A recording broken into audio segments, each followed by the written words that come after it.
Hey there, poster boy for bad taste Kuro here. It's spring season again. And that means only one thing. Strawberries. Wait. I meant to say spring anime waifu tier list. Let's begin. First up is Aharan Reina from Aharan-san wa Hakarenai. I get why people would like this character, but she's not my cup of tea, so I'm placing her on C. Oh wait, she's dancing. Oh, she's pulling the dancing strat. Dancing strat! A tier. Now for Date A Live 4. Let's not include the old spirits here because it's just gonna be Kurumi S tier, Kurumi S tier, Kurumi S tier, Kurumi S tier, Kurumi S tier, Kurumi S tier, and Kurumi S tier. Well, you get the point. Honjo Nia. She's an otaku that is way invested in 2D fictional characters. I'm in this picture and I don't like it. B tier. Next up is Hoshimiya Mukuro. She's a blonde China dress wearing waifu that was floating in space like ultimate cars that happened to have a keyblade. Her concept is all over the place. But haven't you been paying attention? Blonde waifu. Muku gets A tier.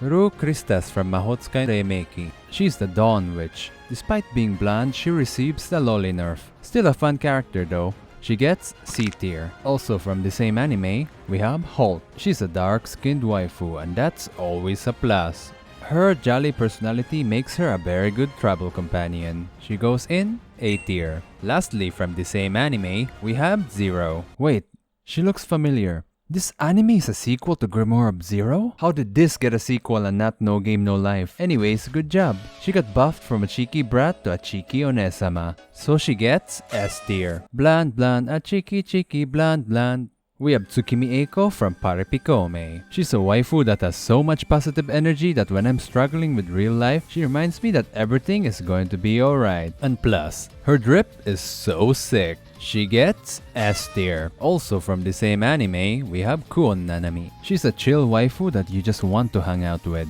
You instinctively know by observing her personality that you'll have a fun time hanging out with a chill waifu like this one. She gets S tier. Okay, Shikimorisan from Kawaii Dake Janai Shikimorisan. There was quite the hype for this show, but the show is so mid. But can I say the same for Shikimorisan herself? Nope. Shikimorisan is an S tier waifu stuck in a C tier show. Shijo Saikyo no Daima o Murabito e ni tensei suru. This anime has a lot of good waifus, but if I had to choose a notable waifu from this show, then one of them is Olivia Belvine. The design of this character is chef's kiss.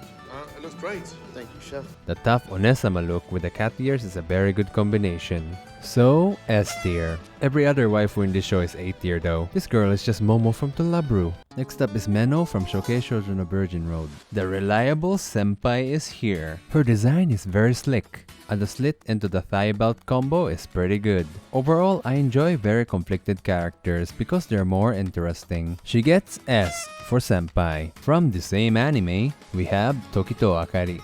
A very jolly waifu that is going through her own re-zero. Because of her aura of mystery, it saves the fact that she's a one-dimensional character most of the time. She gets C tier. Next one from the same anime, it's Momo. Momo is Kuroko with pink hair. I dig it. She gets B tier. Ashuna is the quintessential Erza archetype. She feels like Erza with a blonde palette. But that's not really a bad thing. She gets A tier. A sledgehammer waifu? Not that one. Yeah, this one. Perfection. Hizuru's black suit coupled with her mysterious persona makes her quite the interesting waifu. She gets S tier. Oh, the next one is Tama Noyusha. I'm just gonna say this. I think Raftalia is mid, so she's C tier. Risha is B tier. Philo is D tier. Who else? Oh, Chipa waifu. Ost Horai reminds me of Juntao. S tier. Next up is Shtina from Yusha Yamemasu. She is essentially Zelda Onesama, so she gets A tier. Also from the same anime, Echidna. Echidna is quite a complex character, but she makes a horrible CEO though. Other than that, she is a great waifu. She gets S tier. Next one is Olivia from Otome Game Isekai wa Mobu ni Kibishi Isekai desu. She is essentially the female protagonist of the game Leon Isekai in 2. But other than being the female protagonist of the game, she is quite lackluster. so she gets C tier. Also from the same anime, we have Angelica. Something about a villainess that's not really a bad person really captivates me, and strong-willed waifus are always a plus, so she gets S tier. And lastly from the same anime, we have Miline. She is the pinnacle of Ara. She's the dark horse waifu of this anime, and I can see why Leon finds peace in her. She's just delightful. She gets S tier. Forget golf with friends, this is golf with waifus. Eve is quite the character, she's headstrong and very likable, so she gets A for Albatross. And lastly from the same anime, we have Aoi. She seems like a one-dimensional obsessed with one thing waifu. Kind of like Akemi from Dumbbell but less interesting. She gets B for Birdie. Next up is Segawa Hiro from Kakono Inazuke. Her competitive nature is pretty funny. But it's kinda ironic because she clearly is the narrative loser of this anime.